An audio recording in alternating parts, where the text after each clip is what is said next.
Go to a party and chances are you'll see one of these, or hundreds of them.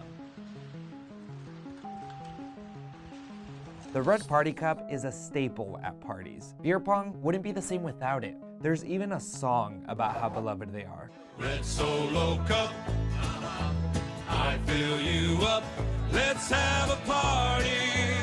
But as consumers become more environmentally aware, they're starting to notice something. The iconic red party cup is not as recyclable as this little recycling symbol makes it seem. To see just how recyclable these cups are, we went to a recycling center in Burbank, California. So Craig, say I had a party this weekend and I brought you this bag full of red party cups, which is plastic number 6. Yeah. Can you recycle this? No. We've basically taken all polystyrene off of our collections, and we have not collected it for a few years now. Polystyrene is actually one of the most toxic plastics to make because you have styrene, which is a known or considered carcinogen. And if it's burned, you get toxics in the smoke. It's just a problem everywhere. We don't have a market for polystyrene. We've had very bad markets in the past, and so we don't recycle it. And what does that mean, a bad market for polystyrene? It means you can drop it in a recycling bin, but if we don't have anyone that will buy it, we're going to throw it in the landfill after it goes through the sorting. Americans discard about 33.6 million tons of plastic a year, but only 9.5% of it gets recycled. That means a lot of it ends up in landfills.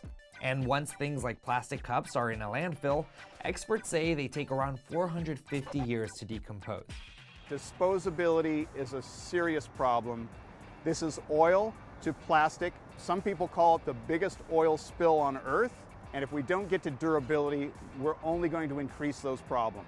We reached out to Dark Container, one of the largest manufacturers of red party cups in the US, to see what they're doing to curb that environmental impact, but did not hear back. It's worth noting that the company partners with TerraCycle to recycle their solo cups. But in order to recycle them, customers have to ship the cups to a TerraCycle facility. TerraCycle told us it's recycled 10 million cups since the program started in 2011. That may sound like a lot, but consider that in 2007, Solo Cups sold 7.4 billion cups and lids in 1 year alone. There are no clear numbers on how many plastic cups Americans go through every year, but one way to get a partial estimate may be to look at college parties. So the only way to know how much waste really goes into your average American college party is to go shopping with college students who are preparing for a party. So let's do that. Do I talk to you? Yeah. Hello, I'm TREVOR SOCHOCKI. I am a senior at USC, and we're about to shop for some party supplies. So my name's Charlie. I'm currently a senior at Chapman University, and today we're shopping for a party. I'm not sure how many people we're going to get because it is the end of the year, but it's also the end of the year and everyone wants to take a load off. I would say a total of probably 50 people or so in and out throughout the entire night. I'm expecting close to 100 to come in and out of the house. All right, so we got $9.79, and you get 240 cups. So price per each, 4 cents for one of these cups. So we're gonna get 2 of these. 72, yeah, like 144. Should be enough. How many parties would you say you have a semester? This semester, how many? A semester? 20? That's No way. pretty low. So that's how many cups these guys are using for one party in one night alone. There are no stats on how many cups American college students consume nationwide, but it's probably safe to say it's a lot. And for context, consider this. I asked a fraternity member how many cups they buy for a party, and they said around 2,000. That's why this student is on a mission to change college partying as we know it. Daphne Armstrong is a senior at the University of Southern California. Last semester, I lived in my sorority house, and my window overlooked the backyard into a fraternity house. Like every Friday, Saturday, Sunday morning, would wake up and see hundreds of these cups strewn across the backyard. I looked out my window, I was like, no, this is like the breaking point. And I went outside, took a video. I was like, maybe this will come in handy someday if I end up making a stainless steel party cup for content. So she decided to create an alternative to the iconic red party cup. Sup cups are stainless steel party cups designed to replace traditional red plastic party cups. My goal is always to use a traditional red party cup look because it's so iconic in America, and I want to make it an easy transition for students to use this and keep it close to something familiar. This semester, she's made it a point to spread the gospel of reusable cups. How? Today, I am just going tailgate to tailgate and just trying to pitch my cups to alumni and other tailgaters. Tailgates at any college are known to be the holy grail of plastic cups, and there's no telling how many get recycled. USC told us it instructs tailgate attendees to dispose of their cups in recycling bins, and that these bins are then hauled over to recycling facilities. We reached out to USC's recycling vendor, Republic Services, to see how many of the cups actually get recycled. They told us they sort plastic number 6 at their facility and sell it to companies to recycle it. They said they couldn't provide the names of those companies for, quote, competitive reasons, end quote. That uncertainty over how many cups are getting recycled, combined with the fact that by 2024, the disposable cup market is expected to grow to $20.4 billion, is enough to convince Daphne to do something about it. Hello. Hi. I was wondering if I could tell you about a project I'm working on. I'm a student at USC. Hi. Hello. Did you go to USC? Hello. May I tell you about a project that I'm working on? Sure. Thanks. Okay. I'm Daphne. I'm a senior at USC, and I'm selling these sustainable, high-quality stainless steel party cups designed to replace single-use plastic cups. Okay. Because your traditional party cup is made from plastic number 6 polystyrene, which cannot be recycled. Yeah. So How much are the cups anyway? For you ask for donations? One cup is $10 or 4 for $30. 4 for 30? Yeah. And that's what gets a lot of people, the price. 1 for $10, 4 for $30. I think I'm okay for right now. Yeah, for right now. Okay. We have all these cups. But I think it's an awesome concept. Thank you. And there's a website, subcups.com. Okay. According to a 2015 Nielsen survey, 73% of millennials are willing to pay more for sustainable goods. So what's holding them back? I don't know what else to substitute it with. I think just the price. I mean, like, I have nothing against the environment, obviously. So I think if they were down to maybe $1 or $2 per cup, that's what would make me buy it. Daphne says she's aware her cups are pricey, so she's working on a cheaper option. I would also like to expand into single-use aluminum, like soda can aluminum material cups that are actually recyclable and disposable. In the meantime, she's trying to engender a culture shift by hosting green parties, where people who bring a reusable cup get free drinks in return. The goal is having people see how to use the cups in a party setting where they can visualize it and maybe bring them back to their housemates and spread it like that. I think it creates some like positive peer pressure into changing the world. like getting drunk for the environment, you know? Yeah. Unbelievable. In Daphne's ideal world, students would bring their own reusable cup to parties and leave with it. But say you're not willing to walk around with a cup chained to your waist. Let's go back to Craig from the recycling center. So say I'm watching this video and I realize my party habits are having a little too much damage on the environment. Is there anything I can do differently? Are paper cups any better? When we try to change one disposable to another, we just simply change the problem. What you can do is just simply go to a thrift store and buy a bunch of cups really cheap and use those at your parties. If you break one, nobody cares. That ceramic cup beer pong? Here's how it works.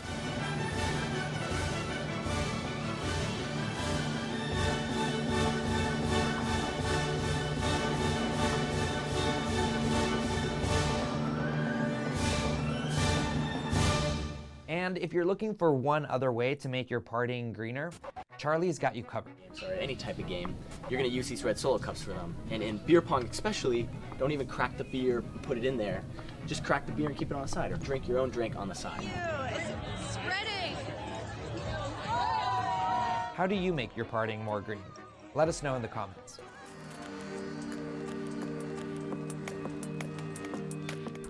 We only have about 3 or 4 months left on this particular landfill space. So once this is full, we're going to have to move on to the next area and build a new location, which can cost millions of dollars. The EPA says there's more food in our landfills than any other single material, and it's making climate change worse. Food is not the life-giving substance that it is in the eyes of most of these companies. It's just dollars and cents on a spreadsheet. Why would I go inside and buy bananas when I can just get them right out of the dumpster instead?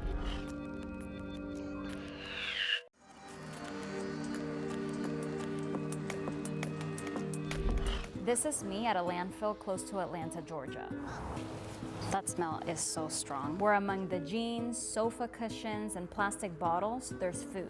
And these birds know it. That's Mason Toe. He doesn't get to forget about our garbage like most of us do. A lot of times we talk about throwing it away, but there is no away. It's here at the landfill. But smell aside, he likes his job. Yes, I actually honestly enjoy doing these tours because it's such an eye-opening experience. Because he gets to spread the message that we're wasting too much food.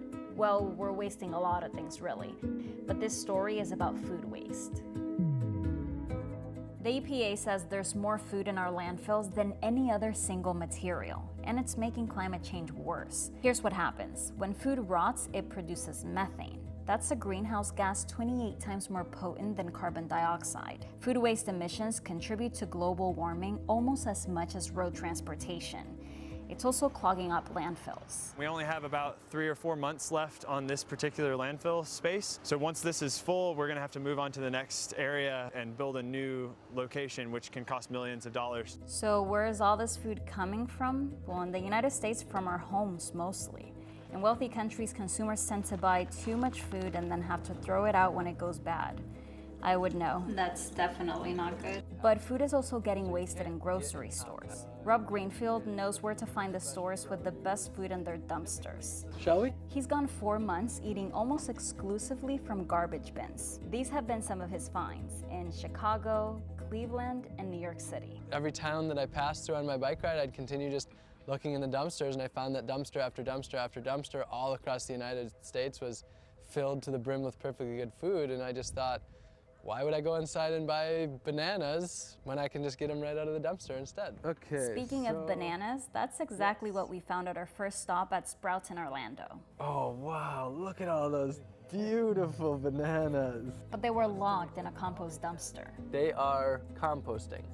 That's the good news. I wouldn't eat this. So it took a couple more stops, but then there we go. We hit the jackpot. There's a lot of food in here. At Aldi, we found oranges, avocados, chips, wine. Are you gonna have a dumpster snack today? I think so. Yeah? I'm hungry. What are you thinking? But I was getting picky about what kind of dumpster food I wanted. I keep thinking about those bananas. And it turns out I could. Bananas wrapped. These are perfect. So is this normal, what we found today? Yeah, absolutely. I'd say even more. I mean, when we started, you said you wanted avocados. We pretty much found what we wanted to find. Apples, you wanted apples, and that's just a little sample of what's going to waste in this one little part of the United States. The reason behind all the waste seems to be business decisions, like the idea that stocked shelves motivate customers to buy more, even when supermarkets can't sell everything they order. Or that as customers, we only like pretty produce, so blemishes or weird shapes will get fruits and vegetables thrown out even when they're still good. Food is not the life-giving substance that it is in the eyes of most of these companies. It's just dollars and cents on a spreadsheet. So it's very easy to waste some dollars and cents on the spreadsheets. It's just a part of doing business. Aldi and Sprouts told us they donate the food that's still edible, but that's on a volunteer basis. Unlike in France, where it's illegal for grocery stores to throw away edible food. It's one of the reasons the country ranks first on the Food Sustainability Index. The US is number 26.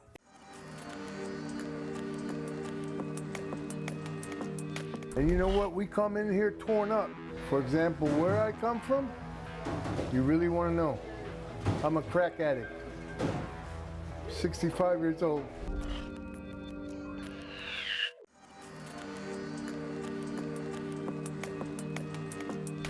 If everything goes well in our lifetime, we will see the end of dumpster diving because food won't be in dumpsters anymore. Well, at least in Miami, there are 60,000 fewer meals in dumpsters thanks to this woman. And I'll let her show you how she feels about that. It is one of the most rewarding things I've ever done. Her group goes to grocery stores and restaurants and picks up leftover food. I have a food website, and I'm always going to restaurants, and I see buffets that are just full of wonderful food that I know at the end of the day, all those breads and baked goods and everything is going in the garbage. Instead, they're taking it to shelters like the Miami Rescue Mission. This is crab that came from food rescue. I met one of their cooks. And I usually do some stuff to make it happen for the clients here. You want to try it? Come on. And this was part of the donation. Yes, You're a good cook. I try. Did they like it? They love it. They are the approximately 600 guests the Miami Rescue Mission feeds on any given day. I truly believe that food makes people happy. And you know what? We come in here torn up. For example, where I come from, you really want to know. I'm a crack addict, 65 years old.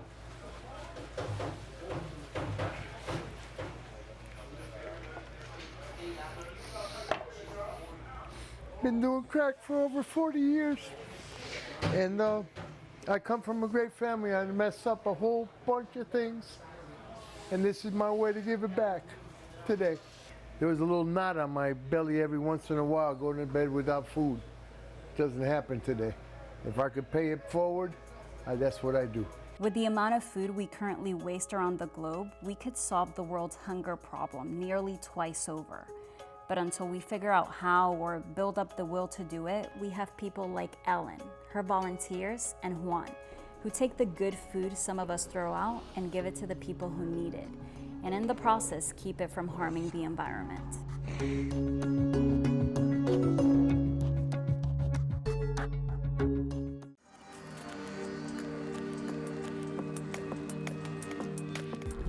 We absorb lots of heat during the day, and it sticks around during the night. There's like a dome over this city. What makes this farm so important isn't just the food it's growing, but actually where the food is growing. What's underneath the dirt? It's creating a green space here in the middle of the city. We need more, for sure.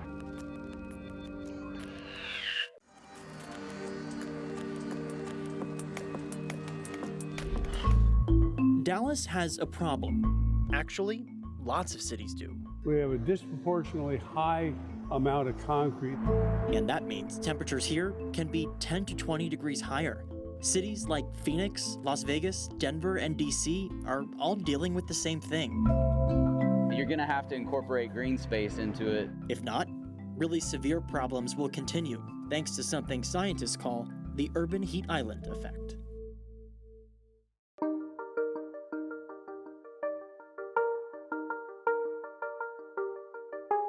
The city's owned this property since 1909. In the decades since, this area has boomed. Now, highways, apartments, and skyscrapers cast shadows on what used to be an empty paved lot. There was a railroad going through it. There used to be housing here. There was streets. It was an auto impound up until I think the late 80s, early 90s, I can't remember.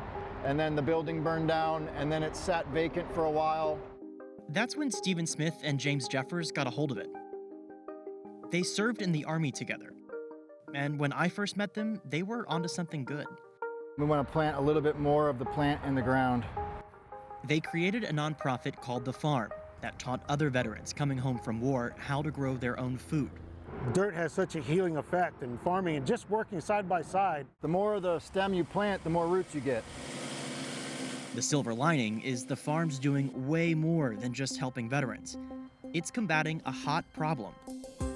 Take a look at this map. It shows average daily temperature.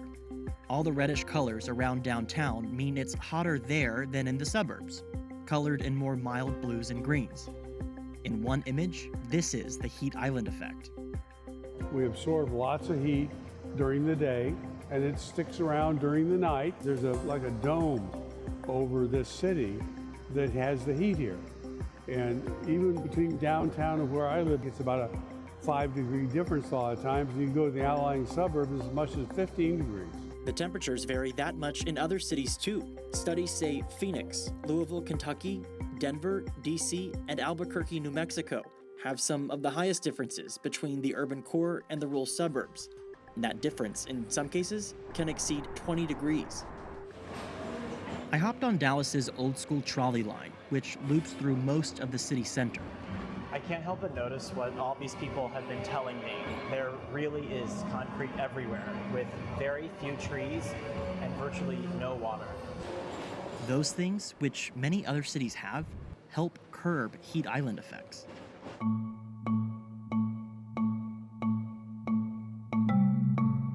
Nothing but asphalt and concrete around here. So originally, anybody told you the idea was to tear up all the asphalt and concrete and then fill it in with dirt. When the city had to test the lot, they found a certain number of contaminants. They said this is the way you have to remediate it, and then you take that cost to someone that does that, and they come back with $1 million, $1.5 million, whatever it costs to do it. Unfortunately, that was going to be way too much.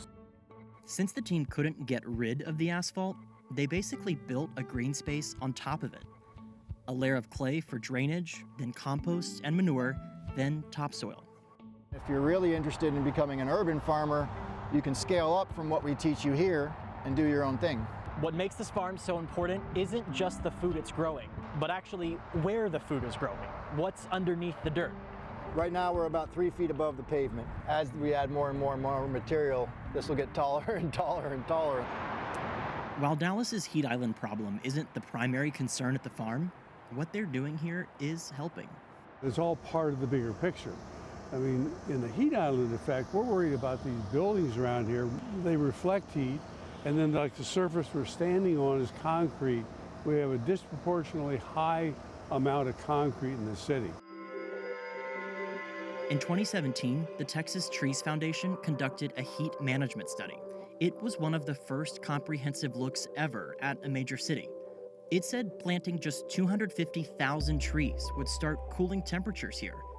And most importantly, it said those effects combined with using reflective building materials could reduce deaths caused by heat island effects. Using 2011 statistics, the study estimated deaths would decrease from 51 to 40, a reduction of more than 20%. You can literally stand on the dirt where the green space is and stand on the asphalt 50 feet away and feel a difference in temperature. Dallas has tried to help itself. It built a deck park on top of an interstate, which not only added green space, but also covered the paved roadway underneath. It worked so well, the city's already started building a second deck park in another popular area of town.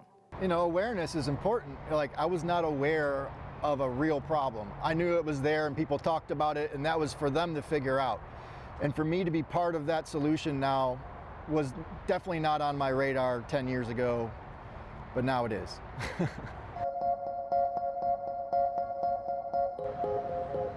As awareness for all this grows, so does Dallas.